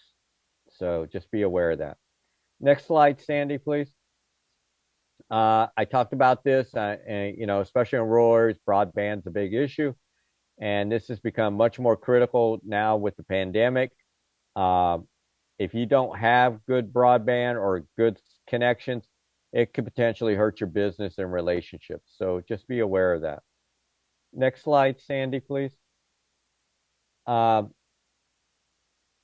Disasters. Once again, the pandemic has totally changed this, and you have to be aware of that. And you know, it's crazy. Like your stores, the ones that have the stores. What happens if you get notified that a customer has COVID? What are you going to do in your store? Well, Yeah. I personally closed down my store because I just couldn't handle the risk for other customers and for my family. So we just do contactless curbside pickups. Okay, and fantastic. that's it. That's all we do. Okay, and that's excellent. And that's what I'm trying to tell people, because some people that are having their store open are running a risk. If they get notified, they have to decontaminate everything. That's a cost. That's a cost center that you got to figure out how to absorb. So these are And things just- to be aware. Sorry, Yeah. just another thing to add. I actually looked into the price that it would cost to do a COVID clean, and it was over $500. And that's just not a cost that I'm willing to put down. Like, it wasn't worth it for me when I can conduct my business without having to be open, I guess. And that's really cheap. So I'm just sure be it is. aware of that. That is really cheap. So just realize that. So when you look at this, but excellent point, and thank you for sharing that. Yeah, these are things you have to make decisions on now with the pandemic, and in the future when we have another one of these issues, how we're going to operate and handle those type things. Just like the food handling, and the operations and all that, where it's coming from source wise and that. These are all things that have potential for transmission. So we have to kind of really be in tune with that. Next slide, Sandy, please. Your outside team, as you grow, you'll have an accountant, you'll have an insurance rep, you'll eventually have somebody in IT or cyber assisting you. If you're doing an employee manual, I always tell people reach out to a human capital firm and have them just review your document to see if it meets the minimum requirements. It does, you're good to go. It doesn't cost much to do that, but it gives you peace of mind. You may need a lawyer. You may not, depending on your type business. So just be aware of that. If you use LegalZoom, just make sure you do your homework that the document does work in the Commonwealth of Virginia. If you do business outside of Virginia, that document still works for outside in those states that you may be selling to. And then a lender who, as I always tell people, make sure you have the relationship. And because there's so many mergers and acquisitions going on in lending institutions, make sure you do stay in touch on a regular basis, at least once a quarter, because you'll be amazed how like one group, one banking institution in a year's time changed their name 4 times. And so that's what's happening right now. So you kind of have to be aware of that. So as you develop those relationships. Next slide, Sandy, please. These are all kinds of business resources depending on what you're trying to accomplish. Our website has tons of information. SCORE is excellent. And if you're really trying to look at doing your financial projections and things like that, they actually have a tool where you can do plug and play, and it does all the calculations automatically for you for up to 3 years. So a really good tool. Virginia has its site doing business. VEDP, which is the Economic Development Partnership, has a lot of great information, especially if you're trying to do potentially exporting. Red Cross and Ready are just really about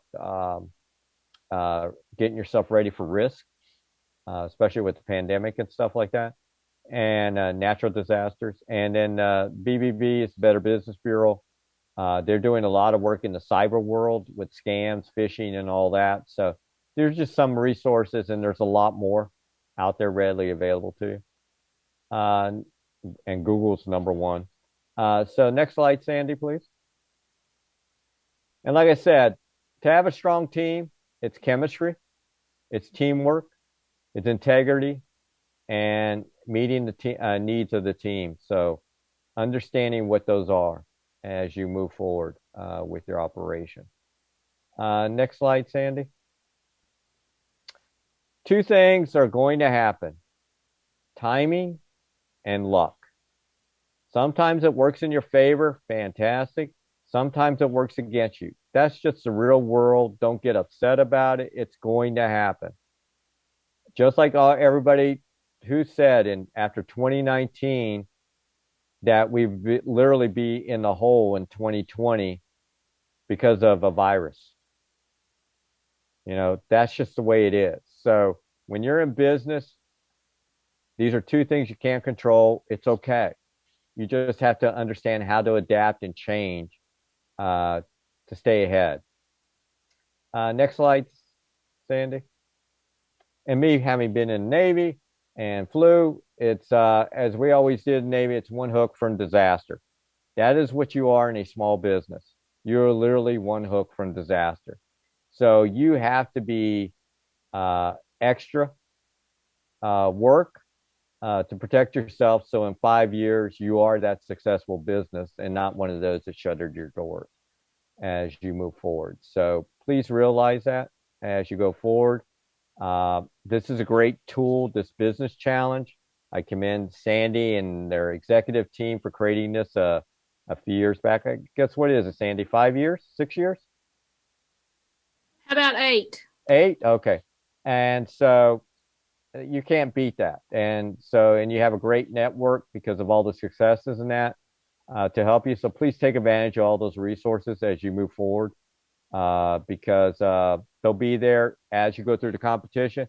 But also remember, they're there after you get going, because the one thing, once you get going, let me ask this question. How many of you feel like you're on an island right now as a business owner? Pretty much all of you should be saying, I am, unless you really have a strong mentor network and all that. Don't leave yourself on the island. Find someone just so you can talk to them. I always tell people, you can call me. I'll talk to you anytime. Just because you need that sounding board as you're making decisions and things like that. So don't be afraid to do that reach out because you don't want to stay on the island because it makes it really hard for you to make decisions at times with it. And so with that, I think, does anybody have any questions? I know it's been a long night, long day. Yes. I have a question. Uh-huh. Oh. Go ahead, Jenny. Okay. So hiring somebody is like my dream. Right now it's just me and I would love to hire somebody. How do I know when I'm ready to hire somebody? What are some markers that I can look for to say, okay, now I'm ready to take the leap and hire somebody? Okay. So how many days a week are you open? 5. Okay. 5 days. Okay. So which days are you open? Tuesday through Saturday? Mm-hmm. Okay. So the one thing that you want to look at is when you sit there and you're working, what, 9 to 5 or 9 to 7? I'm here. Well, yeah. I mean, the shop doesn't open until 11:30, but we have some classes before the shop opens. Okay. All right. So like one of your goals would be you could look at just finding somebody. What do you like better, the classes or the store? I guess it switches back and forth depending on if it's a good class or not. The reason I ask that, because sometimes that kind of helps guide you. Yeah. So that kind of frees you up by saying, I like it, but it's not really my first choice. So Right. I'll hire someone to actually do that. And they'll probably bring in more revenue because they're really into it. Yeah. I have 1099 employees that teach some classes. What I really need is an employee for the shop. Right. Okay. Then that's what you look at, is bringing that person in. So it frees you up to do other things. Because one thing you can't do is you're not able to be as creative. You're not able to look for the new opportunities, and that's lost revenue. Yeah. So, and that's why I always tell people, every time I knew that I was having to think about how am I going to make time for that to grow my market, it was an indication to me I had to at least start hiring someone, either part-time or full-time, to free me up so I had that availability. So that's the way to look at it. Thank you. Uh-huh. Richard. Yes, sir. Thank you. You had mentioned resources about copyright, and I needed to learn more about that. Was that through the SBA website? You can go to actually where you go to is USPTO. That's the Patent and Trademark Office. Okay, so if you go uspto.gov, that is the website to go to learn about copyright and also about your trademark if you have one. Cool. Thank you. And it's low cost, doesn't cost much. Do not, especially for copywriting, like anything you create, writing, whatever, it's yours, but, it doesn't cost much to put the R on it. So then that way it is yours and nobody can take it. Cool. And your trademark, if it's something really unique and you want it to be yours, then it doesn't cost much to do it. So these are just some low-hanging fruits that you can think about, especially as you were talking about being an artisan and you want to build your brand. That's to decrease the, as I call it, the copycats, that basically like what you do and they copycat it and then they move it quicker to the market than you can. Cool. And then you lose opportunity. Yeah. Sarah Beth, you had some questions in the chat. Do you want to ask those or? I only thought I had. He could see him. He answered them. Okay. I'm sorry. I couldn't see the chat while I was showing my screen. I was trying to be good, Sandy. Okay. Good job. So does anybody else have any other questions? I want to stress to you as you move forward, and I commend all of you for doing this because it is going to help you. And Sandy knows this. You can reach out to me anytime, ask any question, and I'll be happy to assist you. And when the pandemic, hopefully by the summer, cools down, I'm happy to come out and visit with no problems and hear your story face to face, as they say. So what he's trying to say is this is his favorite part of the state, and he loves Southwest Virginia. He's just had to be sheltered in Richmond. Yeah, I spend more time over there than I did in Richmond. So just so you know that. So I was over there all the time. So like I said, I do wish you much success, and please take advantage of this value tool. It's well worth it, and I cannot stress that enough. So thanks a lot, guys. Thank you, Carl. We couldn't do it without you. A couple things, talking about tools. Tomorrow is our new knowledge session. If you are available, that session will be led by Bill May with Stellar Studios, and it will focus on marketing in a changing economic landscape. And Lord knows that over 2020 and now 2021 starting out, the economy's changed, and it just seems like we're continuing to change. And how do you market to your audience during that? It will be recorded, and it will be put up on the Incubator's Facebook page and also on our New Knowledge YouTube channel. And another tool, Carl mentioned cybersecurity and IT and so forth. Thursday at noon, we start a new series called Refocus and Rebuild. And that is also at noon. And if that's something, I sent you information, I think it was last Thursday or Friday, so you should have information on that. But I'm also excited about next week's session because it's my favorite topic, marketing. And Tanya, you want to tell folks who's going to be leading that and why they should be ready for those marketing questions?